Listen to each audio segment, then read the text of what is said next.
Hi everybody, welcome back to my channel. Today I'm going to be doing my July reading wrap up. It is so incredibly late, it's not even funny, but I figured this would still be not as late as all the other months I didn't do. Like I said in my goals check-in video, for the months of January to June, I'm going to be doing a favorites video and least favorites video. I'm not going to be doing wrap-ups for those months. It'll just take too long to actually catch up, so we're just going to call that a wash and just do like a favorites video for the first half of the year. But before I get too behind, we'll at least start with July. The first thing I read in July was Guru by RuPaul. This is definitely one of those picture like coffee table books. It was just him in drag with a bunch of inspirational quotes, and there was like little bits of writing here and there, and we got to know him a tiny bit more. This wasn't as in-depth as I thought it was going to be, but the pictures were absolutely beautiful. And as much all this was very beautiful, because it was a little bit all over the place, I didn't think it was all that cohesive. So in the end, I actually rated this 3 out of 5 stars on Goodreads. If this was an audiobook, I don't know if it exists as an audiobook. I feel like I probably would have enjoyed this more, especially if he was the one that read it. The second thing that I read in July is A Quick and Easy Guide to Queer and Trans Identities by Maddie G and J.R. Zuckerberg. This was just one of those like little comic books or graphic novels that just the title is very self-explanatory, just a very quick and easy guide, like an intro to queer and trans identities. This is a really great place to start if you've never heard any of these terms before or you're new to all of this. This is a really great place to start. They had a lot of information in this, so I don't know if the graphic novel format was the best way to go for this, but I liked the overall aesthetic. I did learn a thing or two from this graphic novel, and in the end I rated this 4 out of 5 stars on Goodreads. The next thing that I read in July is Red, White, and Royal Blue by Casey McQuiston. This has had so much freaking hype on BookTube, Book Twitter, Bookstagram. I saw this everywhere. And the hype was at least to me, I thought the hype was very much deserved. Now that I've thought about it, I think if you're not into the romance part of it, then maybe you're not going to really enjoy this book.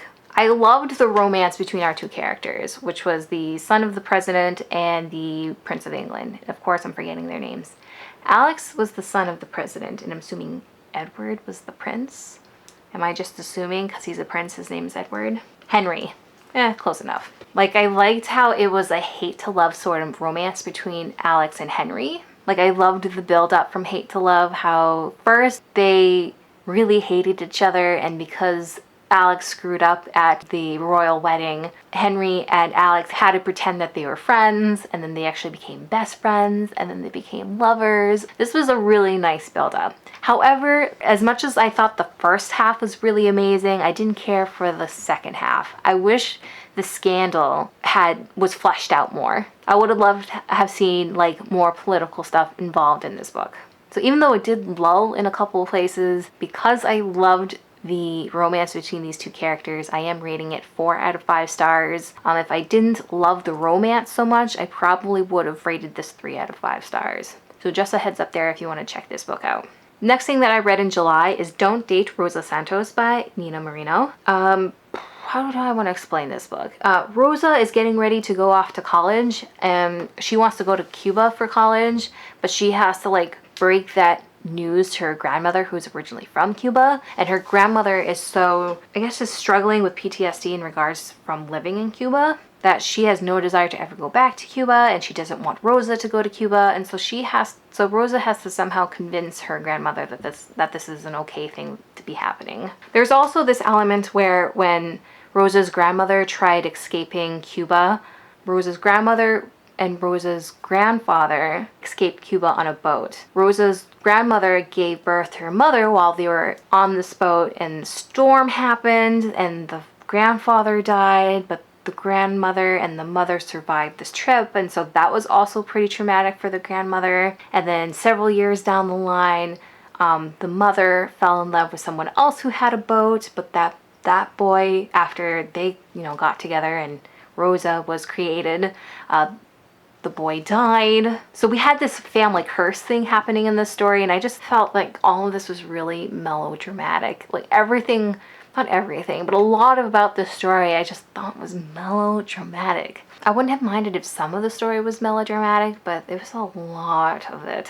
And it's not for me. So I rated this 3 out of 5 stars. And the last thing I'm going to be talking about in this video in greater detail is The Ocean at the End of the Lane by Neil Gaiman. I did read other stuff in the month of July. I participated in the reading rush, so there was a bunch of stuff I read in that last week, but I already talked about those books, so I'll probably quickly glance over them here. But since I already talked about them, I'm not doing so in this video. This was a pretty short book. I picked this up because I actually own it. Where is it? Oh, it's right here. I own it. It's very small. So I owned this for a while and I wanted to pick this up, and I saw Hoopla had an audiobook of this. I'm like, oh, we'll listen to it. We'll listen to this. And this is basically about a guy coming back to his childhood home. He's there visiting for a funeral, and then while he's back in his childhood home or childhood town, he starts remembering things from his past that he hasn't remembered in a long time. And he starts remembering how this almost magical takeover had occurred when he was a child. So this is him remembering this situation. Overall, I thought it was a very cool story, but it got a bit too much for me when the main character was a little boy and his nanny turned out to be an evil mythological worm type character, and she kept like locking him in a room, and then she somehow manipulated his dad to almost drown him. So there was a bit of childhood abuse there. So that's a trigger warning if that's something that bothers you and you'd rather like skip on that. The beginning had a really great pace. It wasn't until we get toward like the middle of the story that it started lulling a bit. And for a book that size, it shouldn't lull at all, at least in my opinion. And when we got to the end, I would have preferred that different choices were made, but it still wrapped up in a really nice way. And so in the end, I rated this 4 out of 5 stars on Goodreads. So in that last week with the reading rush, I ended up reading 7 books. We read 3 of the Winnie the Pooh books, which I rated, I think, the first book 5 stars and the other 2 books 4 stars apiece. My Brother's Husband Volume 1, which I rated 4 stars as well. The Con Artist by Fred Van Lente. Overall, fun, cool concept, but I rated this 3 out of 5 stars. I don't know if I'll ever pick it up and read it again, so I'm actually on the fence about donating this book because it's one that I own. Hot Comb by Ebony Flowers. I rated this 4 out of 5 stars on Goodreads. And the last thing that I read during that week was Good Omens by Terry Pratchett and Neil Gaiman. Again, 4 out of 5 stars. I've read 12 books in the month of July, and they were all mostly 4 to 5 star reads, which was pretty good. A couple of 3-star reads in there, but I didn't read anything that I hated in the month of July. So that was a pretty good reading month for me. So let me know down in the comments if you've read any of these. Do you agree with me? Do you disagree? Let me know. I actually always really like seeing differing opinions. Sometimes that way I get to like see things that I might have missed the first time around. And as always, I hope you guys enjoyed this video, and I guess it's ta-ta for now. Bye guys.